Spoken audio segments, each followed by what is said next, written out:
Hello guys! Welcome back again sa aking channel. It's me, Simply Amore. And for today's video, samahan nyo kaming gumala ngayon sa plaza. Kasama ko pala ngayon si Tio at si Bibi, tsaka si Javi. Dahil nga araw ng hasaan ngayon sa town namin, so merong event naman doon sa plaza. Kaya pupunta kami ngayon. Dito na nga kami sa plaza guys. At dahil nga naman minsan lang kaming gumala, kaya bili naman kami ng snack namin. Baka naman at matapos na tong araw ng hasaan, hindi pa kami makapag-snack. Minsan lang naman to. Kasi naman pag matapos na din tong araw ng hasaan, wala na din to silang nagtitinda ng mga ganito. Meron nga silang mga bagong menu. Meron silang hotdog with bun, with full of cheese. Meron din silang corn dog, tempura, tsaka fries. And then of course, hindi naman talaga mawawala ang mango shake. So nagtanong kami kung magkano naman ang tinitinda nila. Dahil naman sakto lang yung budget namin, kaya hati-hati lang muna kami. Kaya naman guys, ay bumili kami ng dalawang mango shake. Siyempre, mag-share lang kami. Si Dio tsaka si Bibi mag-share. And then kami naman ni Javi. Kung noon ay 5 pesos lang tong mango shake, pero ngayon, nasa 10 pesos na. So tumaas na naman ang presyo. Kaya iba na talaga mga bilihin ngayon guys, no? Tumataas na talaga ang mga presyo, lalo na ang bigas. Kaya una nga tumikim si Javi, and then nangyari, binigay niya kay Dio, so silang tatlo ang nag-share. So ako lang uminom sa aking shake. Ganun. And meron din pala akong i-share sa inyo mga beb. Gusto ko lang naman mag-share na nasa voice over na talaga ako ngayon. More in my videos is naka voice over kasi na. Naman mga bebs, nag-workout ako sa Facebook page ko. Kaya naman sa maobserbahan nyo ay ganito na ang format ng video ko. I hope sana na magustuhan nyo kahit ganito lang ang video ko. And hindi actual talaga na nagsasalita ako sa video dahil naka voice over lang ako ngayon. And I hope na ma-consider nyo and you still love me for who I am. Kaya naman, so much for sharing mga beb. Ito nga, bumili din kami ng french fries. Pagkatapos naman namin dito, ay nakita namin tong mangga. Siyempre naman, pagkakita mo sa mangga, ay mangangasim ka talaga. Alam kong kayo din mga beb. Dahil nga naman gusto namin kumain ng mangga kahit gabi na, kaya bumili na din kami. Hindi naman siya maasim. Dahil Indian mango siya, so bumili na kami, 10 pesos ang isa. At dahil nga gabi na, so isa lang yung binili namin. Lagyan na nga din namin ng asin, tapos toyo. Nay, panayot. Nga lang. Bunyi ibut ang basura dyan.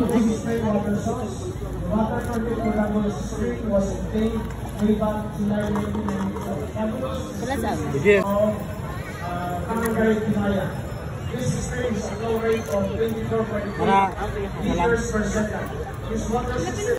Kumain ka, videoan kita. Pero bukas labi ko nang naya pagkaon ng lamig. Ano mag-stick pa man ta? Ikaw magkaon diyan? Kaon. Videoan mo. Sabi ikaw boy. Pwede ikaw ito yung. Water permit was taken Dili ako? Right. 7.2. Ah.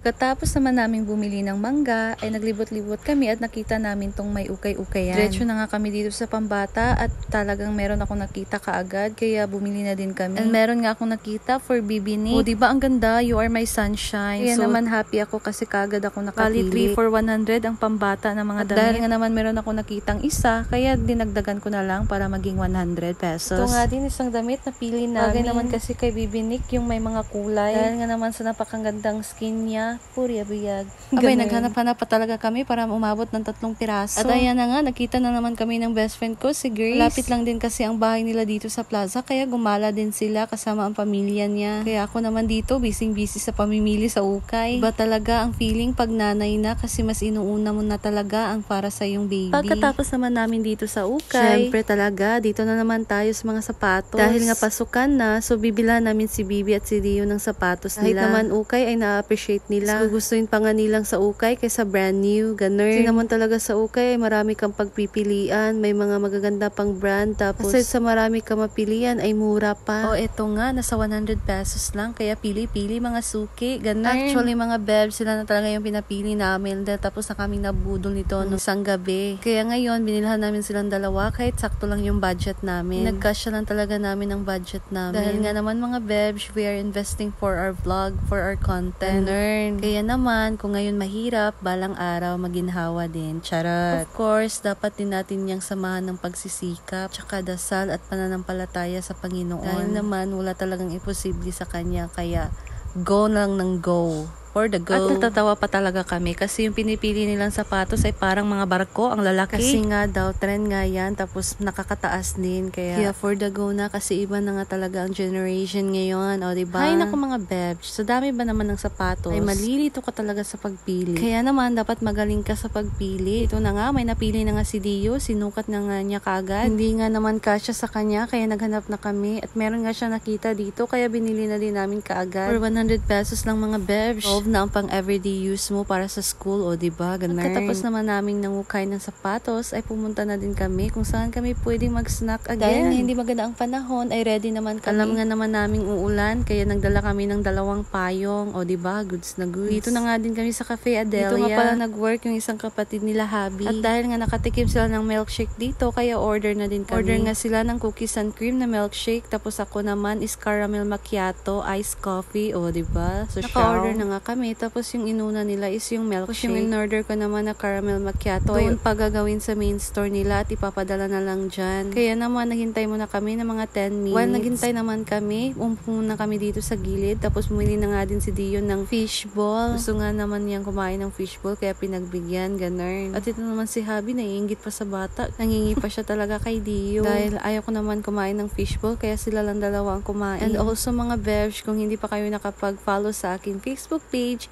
you can follow my page, Simply Amore Vlog. Ayan. And of course, monetize na po ako dun sa Facebook page ko. Kaya naman guys, bisitahin niyo po ang aking page. And thank you so much. Ayan na nga, tapos na nga ang milkshake nila. Kaya sila na ang unang titikim ng kanilang milkshake. Si Bibi naman ang unang titikim ngayon. Hindi ko pa natikman yung milkshake nila. Kaya sa susunod, yan ang orderin ko. Frap lang kasi yung in-order ko last time. And then ngayon, caramel macchiato na iced coffee. Abay, tingin pa lang. Alam mo, masarap na. Kasi naman, parang ayaw ng tantanan ni Mizakin. Siya nga una nag-try. Tapos ngayon naman si Dio. Kung meron ba naman tayong malaking budget, ay tig-isa talaga kami. Dahil nga naman gipit tayo ngayon, kaya share lang muna. O diba, halata naman talagang nasarapan kasi nagpo-post pa, ganun. Ito naman si Habi ay panay halo. Ay syempre naman, hindi talaga magpapatalo ang kuya. And sureness talaga na masarap kasi naka-thumbs up. Dahil nga hindi pa umabot ang order ko, kaya bumili na lang muna sila ng hot cake. Pinoy style lang naman to na hot cake. May margarine tapos white sugar.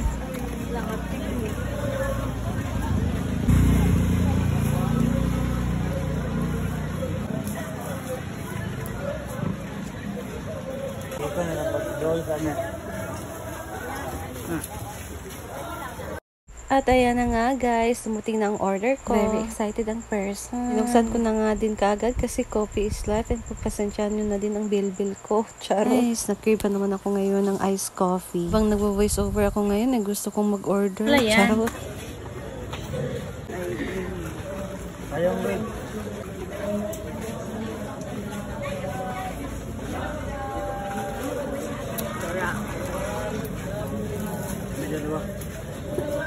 One big woman.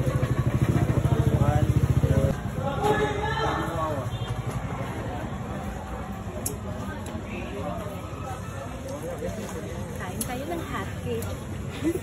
Adelia. Hot cake. Pinoy fried. Where? First bite. First bite, harina kagad.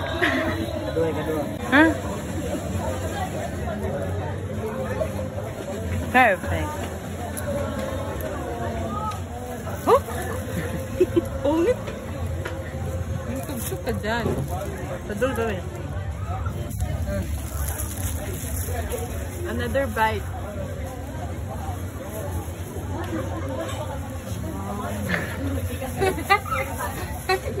Usok kita guys. Kaya na yun.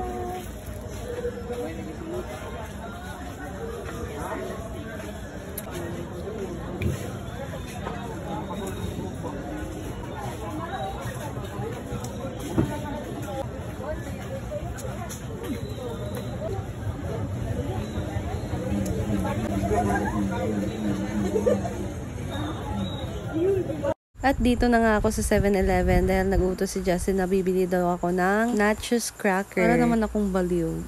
Kaya naman guys, that's all for today and thank you so much for watching. Basta, huwag niyong kalimutan bisitahin ang page ko, Simply Amore Vlog, and that's all for today. See you to my next video. Bye! It's me, Simply Amore. Saranghe! Bumili kami ng mais, pero ang binigay, hilaw. Hilaw. Ano ba yan?